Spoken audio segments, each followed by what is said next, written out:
في الحديث عند الترمذي يقول صلى الله عليه وسلم: من فتح له منكم باب الدعاء فتحت له أبواب الرحمة.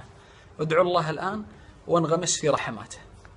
روعة الفرج أنه يأتي فجأة ومن الطريق الذي لا يخطر على بالك. يقول سبحانه: ومن يتق الله يجعل له مخرجا ويرزقه من حيث لا يحتسب. إذا غلبك الهم وضاق صدرك عليك بهذا الدعاء. في سنن أبي داود قال صلى الله عليه وسلم لأسماء: ألا أعلمك كلمات تقولينهن عند الكرب؟ قال: الله ربي لا أشرك به شيئا. بعضنا يستحي أن يرفع يديه إلى الله بالدعاء بحجة أنه كثير الذنوب. الله استجاب لإبليس دعاءه، قال: رب فأنظرني إلى يوم يبعثون، قال: فإنك من المنظرين، أفلا يستجيب الله إلى دعواتك؟ أشار صلى الله عليه وسلم على قبر ثم قال: ركعتان أحب إليه من بقية دنياكم.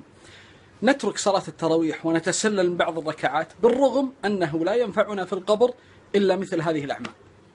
الإحسان إلى الضعفاء والفقراء من أسباب النجاة من عذاب الله يوم القيامة. قال الله جل وعلا سائلا أصحاب النار: ما سلككم في سقر؟ قالوا: لم نكن من المصلين ولم نكن نطعم المسكين. كل أمر يقع عليك تحبه أو تكرهه فهو خير لك. في مسند أحمد يقول صلى الله عليه وسلم: وليس كل أحد أمره كله خير إلا المؤمن.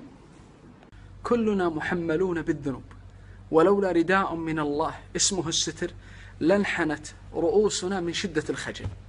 ومن أراد أن يعيش تحت ستر الله فلا يكشف ستر أحد. جاء عند الترمذي على ضعف أن النبي صلى الله عليه وسلم قال: لا تظهر الشماتة بأخيك فيرحمه الله ويبتليك، إذ أن الأصل في المؤمن أنه مرآة لأخيه المؤمن، إذا رأى فيه عيبا أصلحه. تريد أن يكشف الله همك وينفس كربك أكثر من الصلاة على نبينا صلى الله عليه وسلم. قال أبي بن كعب: يا رسول الله أجعل لك صلاتي كلها؟ قال: إذن تكفى همك ويغفر ذنبك. القبر ضيق جدا، لكن أعمالك الحسنة ستفتح لك نافذة لترى مقعدك في الجنة، فأكثروا من الصالحات. الله يحسن لنا ولكم الخاتمة. حتى يجيب الله دعوتك فعليك أن تنقي طريقها من الذنوب والمعاصي.